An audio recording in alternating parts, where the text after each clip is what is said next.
Pocos saben que antes de los escándalos mediáticos, de los titulares dorados y de las portadas cuidadosamente orquestadas, existió una mujer desconocida que fue decisiva en el ascenso literario, financiero e incluso emocional de Mario Vargas Llosa.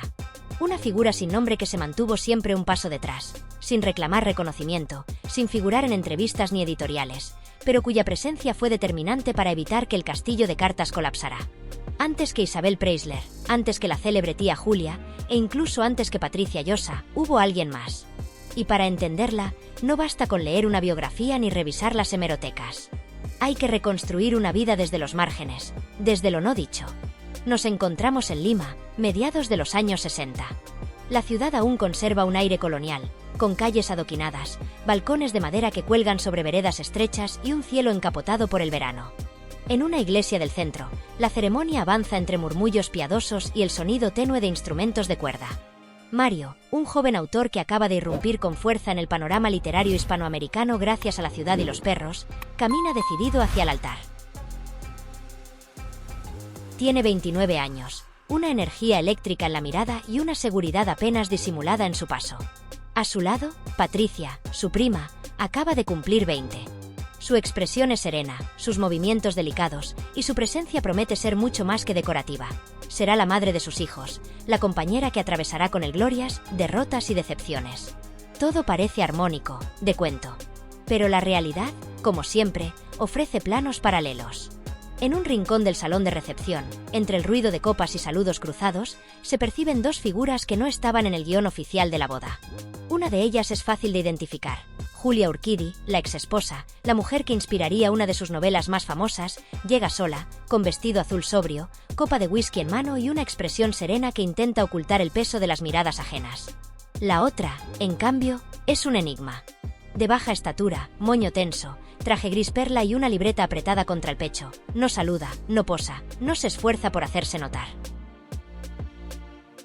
Solo observa, toma nota en silencio y desaparece sin participar del vals ni del brindis. Nadie se detiene a preguntarle el nombre. Pero muchos años después, su firma aparecerá en contratos que cambiarán la trayectoria profesional de Vargas Llosa, acuerdos que valdrán más que cualquier galardón. Los años transcurren, los escenarios cambian. París, invierno de 1976. En una tarde helada, dos gigantes del llamado boom literario se encuentran casualmente en el vestíbulo de un cine. Gabriel García Márquez, sonrisa abierta, brazos extendidos, avanza con familiaridad para saludar al colega con quien compartió mesas, fiestas y sueños editoriales. Pero Vargas Llosa no responde con el mismo entusiasmo. En lugar de un abrazo, lanza un golpe seco al rostro del colombiano, provocando estupor y un silencio helado entre los testigos. No hay abrazos ni carcajadas. Solo el estruendo del impacto y la inminente aparición de los fotógrafos. La noticia se difunde rápidamente. Las portadas repiten una sola palabra: celos. Se especula que durante una crisis matrimonial, Gabo habría tenido un gesto inapropiado con Patricia. Si fue verdad o solo rumor nunca quedó del todo claro, pero lo cierto es que la imagen de Mario sufrió un daño profundo. El intelectual público perdía la compostura, reviviendo con ese puñetazo el temperamento autoritario de su propio padre, al que siempre prometió no parecerse. Mientras los periódicos se alimentan del escándalo y las editoriales internacionales se alarman, alguien en Barcelona actúa con precisión quirúrgica. La misma mujer de la libreta, la del moño firme, descuelga el teléfono.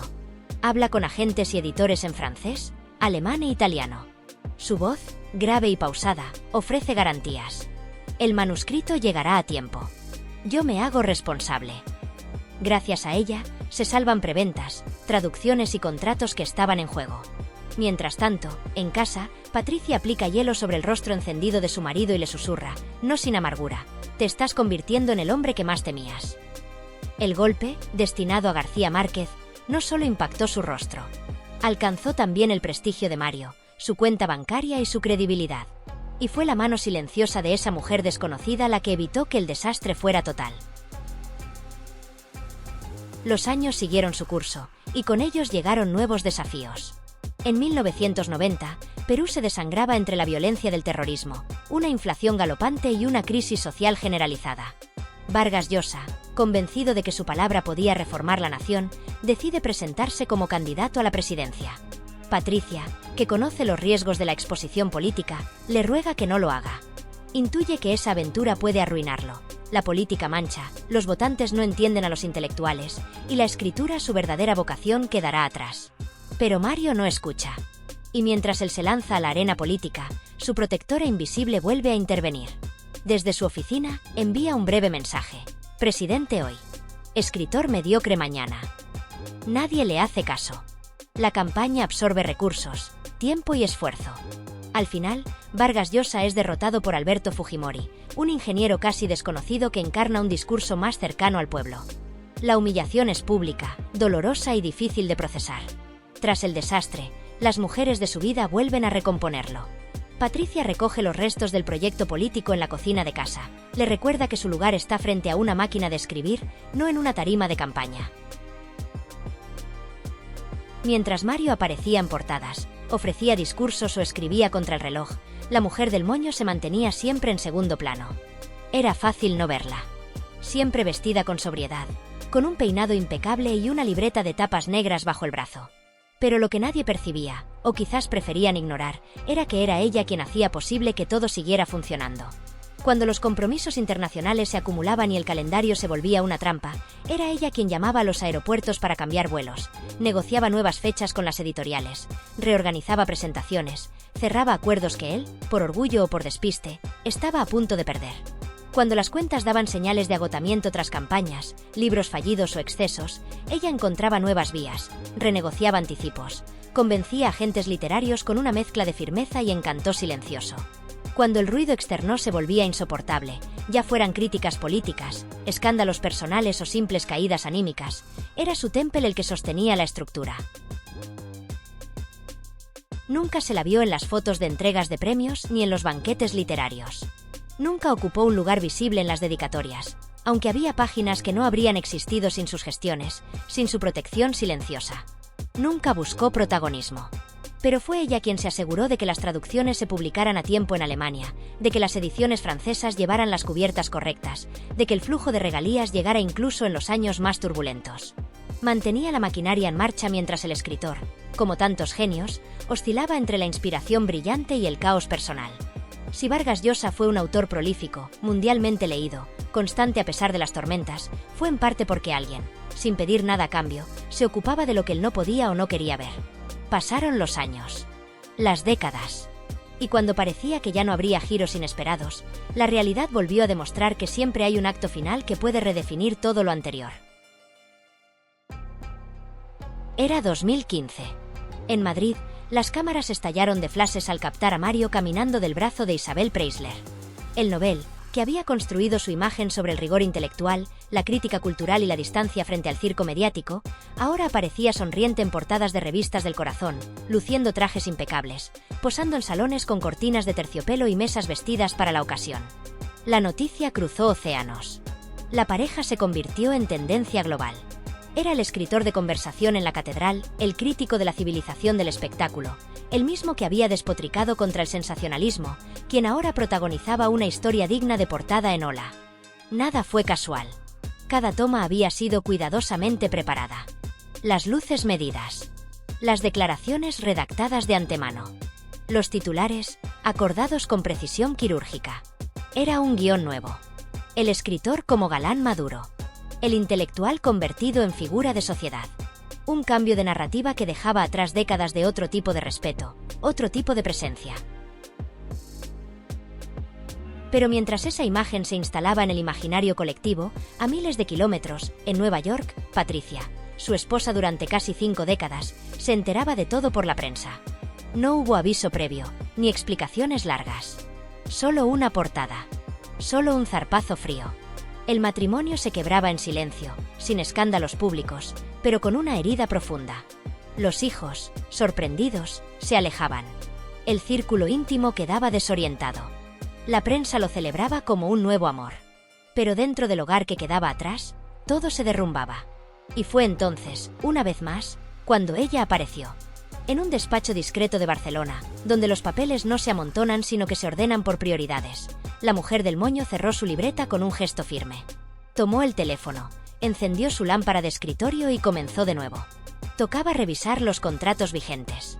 Había que anticipar filtraciones, decidir qué editoriales seguirían firmes y cuáles podrían querer bajarse del tren.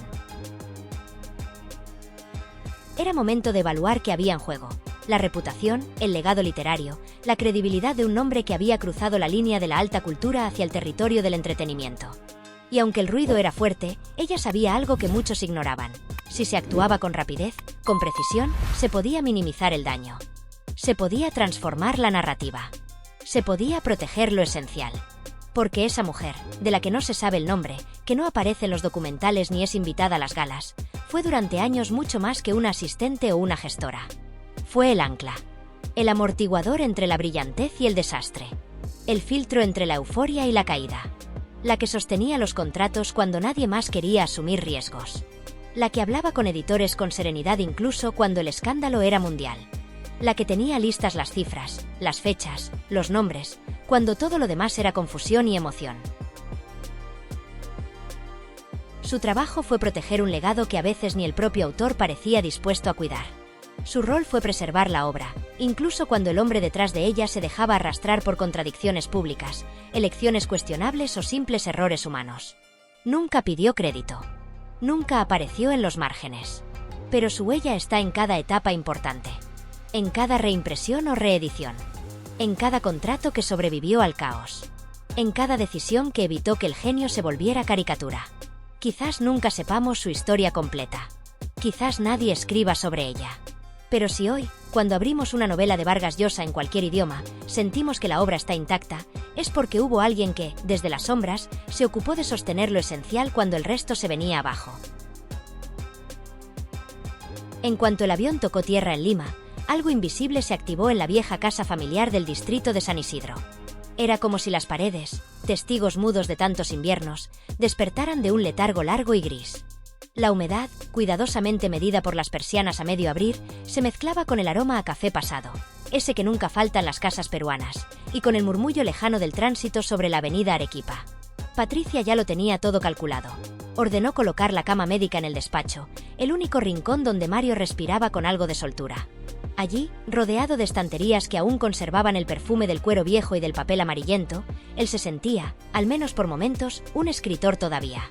Sobre una de las mesas descansaban varias carpetas etiquetadas a mano. No había ningún ordenador ni tablet a la vista. Solo folios, contratos, acuerdos de cesión y, al final de todo, el testamento. Encima, una foto de Mario con Gabriel García Márquez, ahora discretamente cubierta con un pañuelo blanco.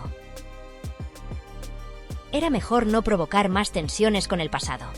En esa habitación detenida en el tiempo, el pulso del legado se hacía tangible. No era solo lo que había escrito, sino todo lo que quedaba por resolver. Patricia sabía que aquel regreso era un punto de inflexión. Lo que se avecinaba no era una simple enfermedad. Era la última gran batalla, legal, emocional, literaria y económica. Por eso convocó a los hijos. Álvaro llegó primero, portátil bajo el brazo, con la eficacia de quien ha estado esperando esta llamada toda la vida. Su intención era clara: digitalizar cada documento, cada nota, cada carta escrita a mano, para que nada se perdiera en el caos de la historia familiar. Gonzalo fue el siguiente. Más seco, más hermético. Su gesto duro se ablandó en cuanto vio a su padre dormido, respirando con dificultad, los labios resecos. Se inclinó y lo abrazó sin decir palabra. Finalmente, apareció Morgana. Llevaba una caja de acuarelas y una Leica antigua colgada del cuello. No venía a capturar imágenes para la prensa, sino a retratar la fragilidad de ese cuerpo que alguna vez fue invencible. Nadie se atrevió a mencionar a Isabel Preisler. Aquel nombre, que durante años revoloteó por los titulares con brillo de sociedad, ahora parecía haber quedado sepultado en Madrid, entre cócteles benéficos y reportajes de lujo. Lo que empezaba allí, en ese hogar bañado de recuerdos, no era un escándalo. Era el cierre de un ciclo. Y la contabilidad que se iba a hacer no era la de Hacienda ni la de las editoriales. Era la contabilidad del corazón, de las lealtades, del tiempo entregado sin aplausos. En uno de los cajones del escritorio, Álvaro encontró un sobre olvidado. Tenía el membrete de la legendaria agencia Carmen Balcells. Dentro había 2 cartas. La primera, fechada en 1977, llevaba la firma de la propia Carmen. En ella, la agente le recordaba con firmeza: gasta solo lo que el próximo libro devuelva.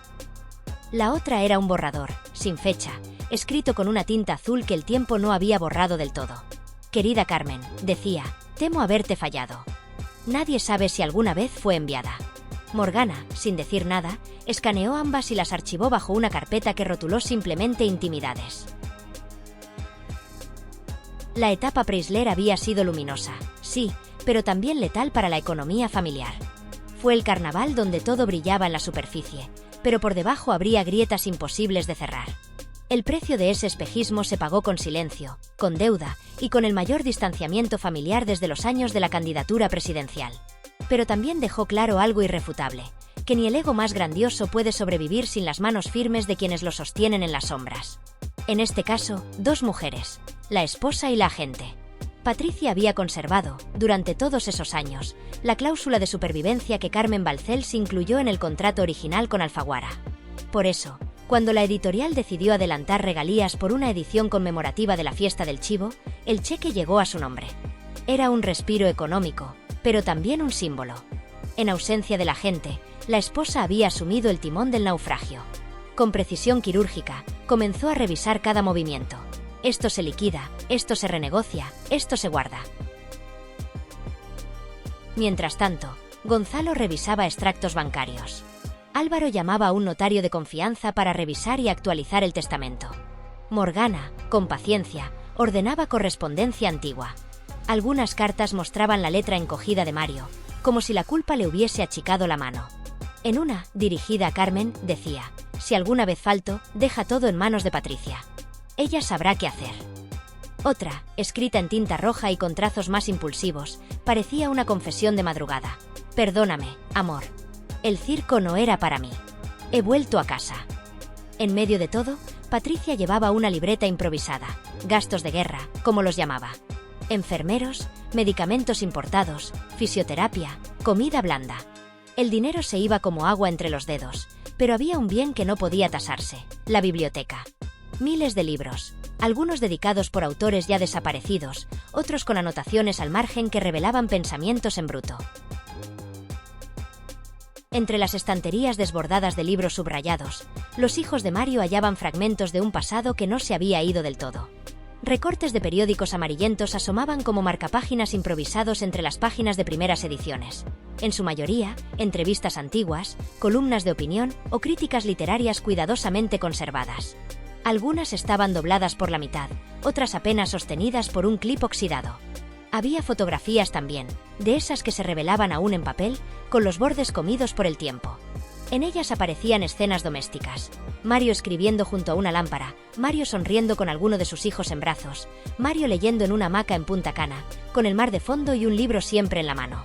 Eran imágenes que nadie había visto en revistas ni en perfiles de autor. Solo en casa. Solo allí donde el ruido mediático no alcanzaba. Un experto en conservación patrimonial fue convocado un día por curiosidad, o quizá por rutina. Examinó los libros con guantes de algodón blanco, inspeccionó manuscritos con lupa y tomó nota de cada dedicatoria escrita a puño y letra por escritores muertos hace décadas.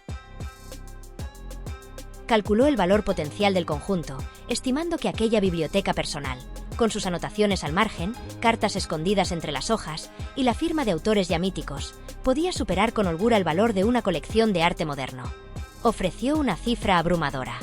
Pero Patricia, sin levantar la voz, lo acompañó a la puerta y le repitió lo que ya había dicho antes a otros que vinieron con maletines y promesas.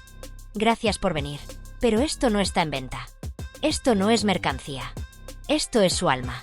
Esa frase había aprendido a decirla sin rabia y sin orgullo. Como se dicen las verdades que no se pueden negociar. Porque lo que descansaba en esa casa no era un simple conjunto de bienes acumulados por un hombre famoso. Era una cartografía íntima de décadas de pensamiento, de contradicciones, de dudas, de amor y también de culpa. Pero la aparente tranquilidad se rompió un martes por la mañana, cuando el cartero entregó una carta certificada proveniente de Madrid. La abrió Patricia con la calma de quien ya ha vivido demasiadas tormentas. Era una misiva redactada por un bufete de abogados, con membrete dorado y tono judicial. En ella se reclamaban varios objetos que, según se argumentaba, habían sido obsequios personales de Mario e Isabel Preisler durante su relación. Decían que esos objetos se encontraban ahora en Lima de forma irregular y debían ser restituidos. La lista era breve, pero precisa. Una edición numerada de La Guerra del Fin del Mundo firmada por el autor, un reloj suizo Patek Philippe con una inscripción manuscrita, varias cartas privadas escritas durante su convivencia en Madrid. Patricia no pestañeó. Leyó el documento completo, lo dobló con cuidado y lo archivó en una carpeta roja donde guardaba todo lo relacionado con los últimos años de Mario. No hubo escándalo, ni palabras airadas. Ya no era tiempo de litigios absurdos. Era tiempo de orden, de legado, de despedida. Lo importante no era ganar una disputa, sino mantener en pie la dignidad de lo que habían construido entre silencios. Y mientras todo eso sucedía, las cartas, los notarios, las decisiones prácticas, algo más profundo germinaba en los hijos. En Álvaro, en Morgana, en Gonzalo.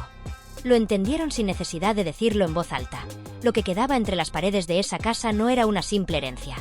No se trataba de cuentas bancarias, ni de contratos de traducción, ni de derechos de reedición. Lo que se les había entregado era una historia viva, todavía palpitante. Una obra sin punto final. Un compromiso compartido. Un deber moral. Porque la memoria, esa materia volátil y preciosa, no puede ordenarse bajo presión ni escribirse con prisa. Requiere tiempo, respeto, escucha. Exige saber cuándo callar y cuándo recordar. Por eso, entre el ritmo calmo de los días y el crujido leve del parquet bajo los pasos, comenzaron a entender que su verdadera tarea era sostener, cuidar, ordenar y luego dejar ir. En la habitación del fondo, donde las persianas dejaban pasar solo la luz justa, Mario Vargas Llosa, el novel, el narrador prodigioso, el hombre que había conocido la gloria, los excesos y los abismos, reposaba en silencio. No había cámaras. No había titulares. Solo libros, paredes cubiertas de ideas y las miradas de los suyos. Estaba frágil, sí, pero no vencido. Seguía siendo, en lo más hondo, un escritor. Aún entero. Aún con historias que habitaban en su interior, aunque los dedos ya no pudieran escribirlas. Y en ese silencio profundo donde el mundo exterior no tenía cabida, la historia final empezaba a narrarse. No con tinta, sino con actos. No con ruido, sino con amor.